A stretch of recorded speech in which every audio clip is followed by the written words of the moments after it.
Join my head coach Mike Jinks. Coach, 9 days until Oregon. How prepared do you feel your team is? I've got a lot of work still left to do. It's been a good fall camp. This week was a practice game week, and I'm glad that we had it because got a lot of young kids, and before we get to our actual Tuesday practice, we needed to teach them, the sense of urgency that we need to be preparing with. You've never been one to shy away from a chance to hype up Jared Dagey.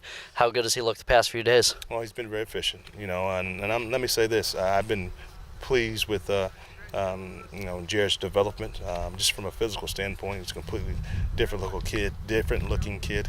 But I've also been very impressed with the development of Grant Loy and Bryce Beasley as our 2 and 3 quarterbacks. They've come a long way and really feel good about the total depth of that room. Do you feel that this upcoming Oregon game is a bit of a learning experience potentially for a young group? No doubt. Every opportunity is a chance to go learn and also to get better. Our approach is to go and find a way to win the ball game. And all we can do is control our approach. We can control, the things that we can take care of from an offensive and defensive standpoint, from our middle mistakes, from our turnovers, and from our pregame prep. So those are the things that we'll be focused on, and we look forward to the opportunity. Do you look for Austin Labus to take on a bigger leadership role here in his final year of eligibility? He has done that.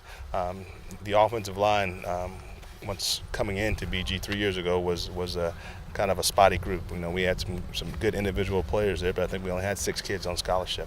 Austin's one of those guys that's been there through those times and had to really take the young guys, the Caleb Wrights, the Lawrence Taborns by the wing and play with them when those kids, in all honesty, weren't ready to play.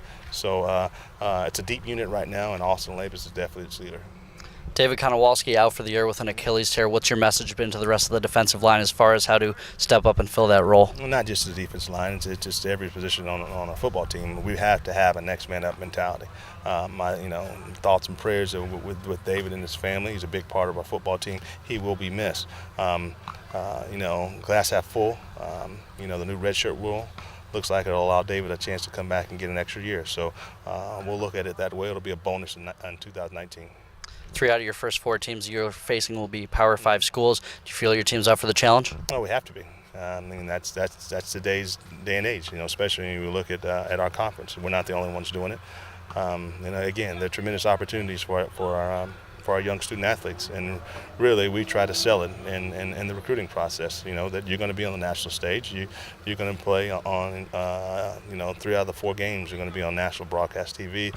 You want to be on this big stage. This is your opportunity to go show those guys, hey, that they made a mistake, and keep that chip on your shoulder. Last question for you, Coach.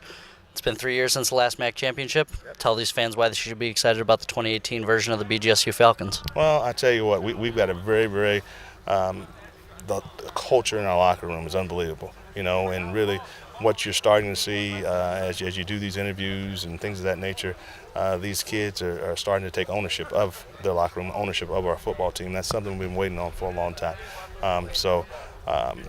We've got abundance of leaders. That's kind of what it takes, and they're talented, and that never hurts. So we've got an opportunity to have a very special season.